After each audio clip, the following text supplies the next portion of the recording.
funding during the lame duck session. Is there truth to that? Will they be able to get all the funding? Yeah, I hope so. Well, the House is $1.5 billion for the wall. I mean, excuse me, $5 billion. The Senate has $1.5 billion. We'll close the gap. DACA, remember that? 690,000 kids brought here on the average age of 6. No place else to go. Trump's going to win in court. He can repeal DACA. The day he wins in court, what do we do with these young people? So I'd like to do a deal. Full wall funding for DACA. Well, that would be interesting, but then they're going to get into chain migration. No, keep it simple. Right. Well, we'll see what that goes. One for one. It would be a good thing knowing that the Congress is going to be a different makeup to shortly. More Republicans. When you see these Guatemalans heading here, it's even bigger than the last caravan. What are your thoughts about what this does for the immigration debate and what is going to do with a border shortly? Well, it makes the immigration debate more on Trump's terms. Mm-hmm. You know, there is no right to come to America. You know, we can have rules about who comes. And where's Mexico? Mexico needs to help us because the last time I checked, you just can't walk from Guatemala to here without going through Mexico. Why does it take so long? I mean, even Republicans are saying there needs to be reform, immigration reform, that the people who don't have criminal records should be able to come in very quickly, but it takes years. Well, everything's a trade-off. There are 11 million illegal immigrants here that came from really poor countries. What do we do with them? I want a merit-based immigration system. You got to get Democrats and Republicans working together, build the wall, control who gets a job, more legal immigration, move to merit-based immigration. You can't ignore the 11 million. There'll never be a deal with the Democratic Party that doesn't deal with the 11 million who are non-felons who've been here for 20 and 30 years. Once you get them in a good spot, you can have a new immigration system. Senator, as we look to the midterms in a couple of weeks, ago, you were front and center with the Kavanaugh hearing. Yes. And America looked in, and it seemed like the Republican Party was galvanized. Yeah. They looked in and saw me pissed. You were. Yeah. Indeed. The big question is, does that momentum carry you through? Without a doubt. This election now is down to simple things. Are you for what they did to Kavanaugh? Are you for having your government run by a mob? Are you for sort of a rule of law, person's presumed innocent? What kind of country do you want and who do you want to run it? Do you want these people who spit on me and yell at me being in charge? Or do you want a more orderly process? Judge Kavanaugh represents the best in our legal community. He was treated like garbage, despicable, and I hope they pay a price. Who spit on you? Oh, people out in the hall. Seriously? Yeah, spit at me. Hazmat units went into Senator Susan Collins' office. I understand. Yeah, it's crazy. Like walking outside last night, you know, every 9 people are pretty nice. The 10th one wants to pick a fight. I've never seen it like this. I did impeachment. I've never seen it like this. They're going nuts on the other side. The only thing they have left is to yell at you and intimidate you. That's what this election's about. If you want people running the country who will give in to that, then vote Democrat. I wouldn't know what that's like. Is it worth it, Senator? Oh, absolutely. Why do you do it? Why do you press on? Go to Afghanistan. Go to Iraq. These guys and gals over there are keeping terrorists from coming here. I am trying to make sure that conservative judges get on the court when we win. I voted for Sotomayor and Kagan. When they win, they get to choose. We won. He picked the best person on the list, Brett Kavanaugh, and they tried to destroy his life, and I hope it blows up in their face. Saudi Arabia, the Secretary of State is heading over there now to try to get some answers about what happened to the Saudi embassy inside Turkey. You know what happened. Who's to blame? Well, I know this. Nothing happens in Saudi Arabia without MBS knowing it. Who's MBS? He's the 33-year-old crown prince who jumped over other people. He's the son of the existing king, and I think he's on a bad track. I can never do business with Saudi Arabia again until we get this behind us. Right. And what does that mean? That means I'm not going back to Saudi Arabia as long as this guy's in charge. So you're saying the crown prince has to leave? It's up to them, but I'm not going back. I've been their biggest defender on the floor of the United States Senate. This guy is a wrecking ball. He had this guy murdered in a consulate in Turkey, and to expect me to ignore it, I feel used and abused. I was on the floor every time defending Saudi Arabia because there's a good ally. There's a difference between a country and an individual. The MBS figure is, to me, toxic. He can never be a world leader on the world stage. So what does the president do? Sanction? It's up to the president, but what I would do, I know what I'm going to do. We're going to sanction the hell out of Saudi Arabia. You know, we deal with bad people all the time, but this is in our face. I feel personally offended. They have nothing but contempt for us. Why would you put a guy like me and the president in this box after all the president has done? This guy's got to go. Saudi Arabia, if you're listening, there are a lot of good people you can choose, but MBS has tainted your country and tainted himself. Like It who? would be- it would Who to be- replace him? That's up to them. It's not my job. But there's another crown prince there that There are a bunch of them. There are hundreds. Yeah. It seems So like. it's your job, not mine, to Yeah, pick your exactly. leader. So before you go, On that Elizabeth, cheery note. one of the top stories in the world right now, Elizabeth Warren. Yes. DNA test. She could be anywhere from 164th to 1,000th Native American.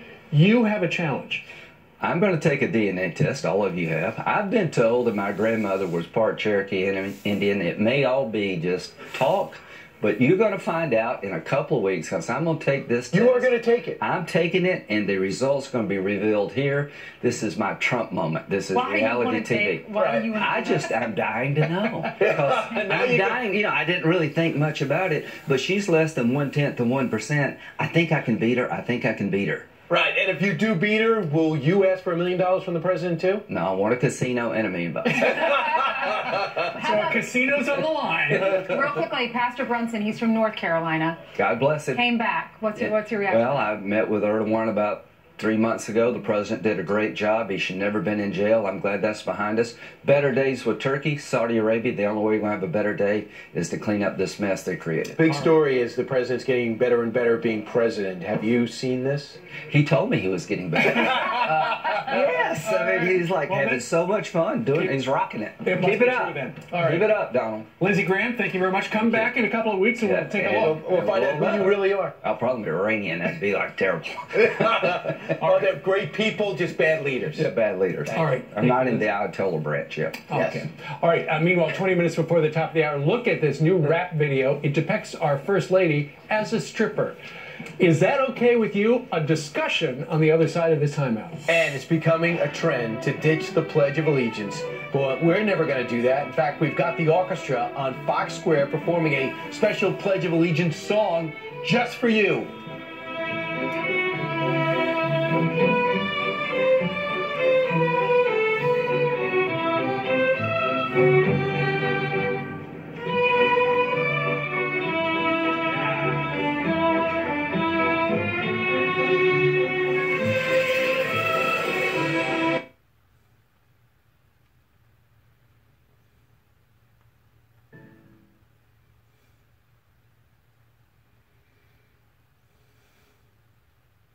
Accessible through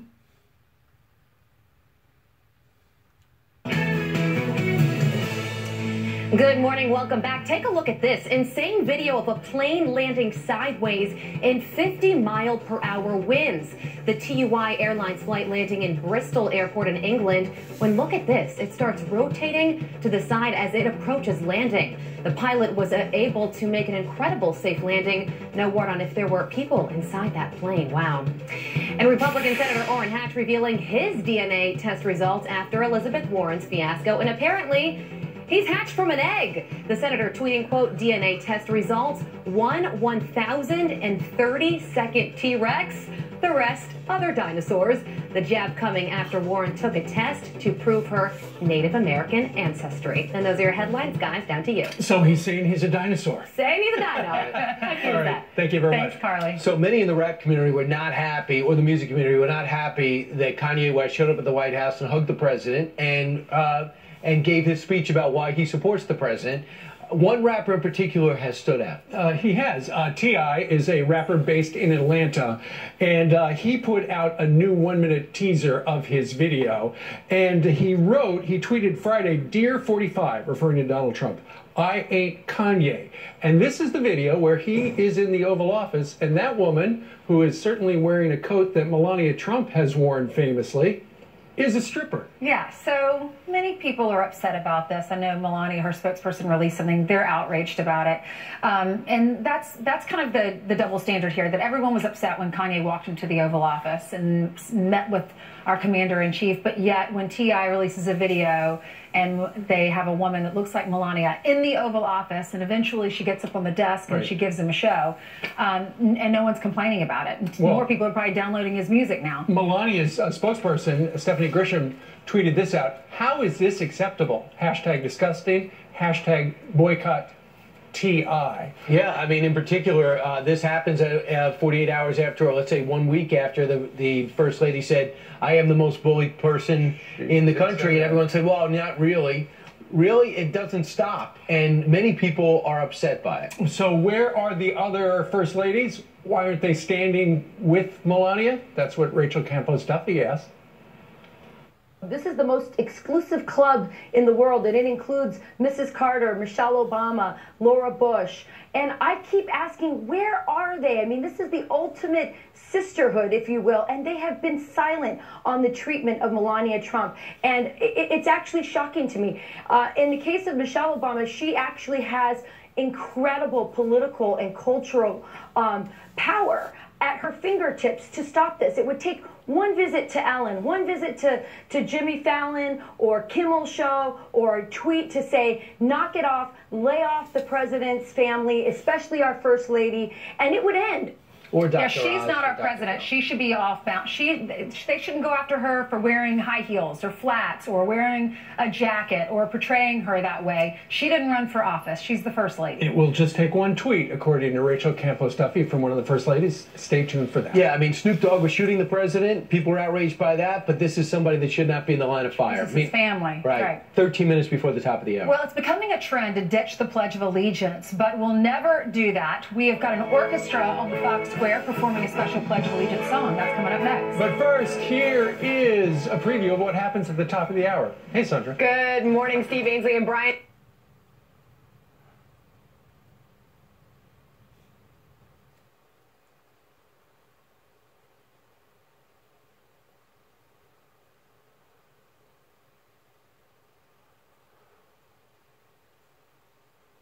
He joins us along with 55. Yay!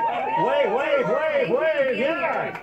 So, Gregory, you were a Democrat, a liberal. What I've is been a it? liberal all my life. Well, why are you now on the Trump train? Because I feel deserted by the liberal party, which actually is not even so much the liberals, it's the radicals on the far left. They're not liberal or Democrats. They're actually becoming some kind of anarchists or something. So I don't know who to vote for or where the leadership's coming from, but it ain't coming from the Democrats right now. So I actually like a lot of Donald Trump's policies. So I think now we should get away from all the Democrats, Republicans, and just go for the persons and the policies that we like the best. What do you love most about this administration, what he's doing? Well, I think he's very honest. Obviously, he's speaking all the time about his opinions. And I think he knows what he wants to do for this country. He wants to help this country, and he's a workaholic. He's a maniac. I mean, he keeps working. He's obviously very dedicated to helping his country. Right. And I know you would like to perform at the White House for the president. Where do you want to go next, folks?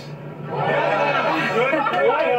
right. Audition. This is your audition. You're going to play the Pledge of Allegiance song, right? Yes, I wrote it myself. All right, we're going to get out of the way. Ladies and gentlemen, the Manhattan Symphony. Yay! Okay, beginning? Yes. Are we in 4? Yes. Okay. 1, 2, 3, 4.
At the Joseph A. Bank Super Tuesday sale.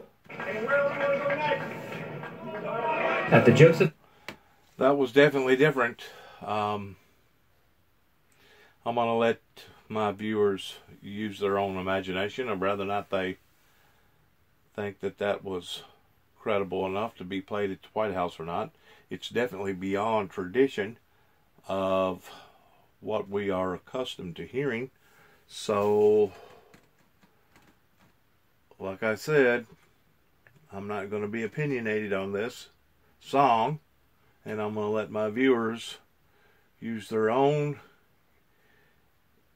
incredible imagination of what they think.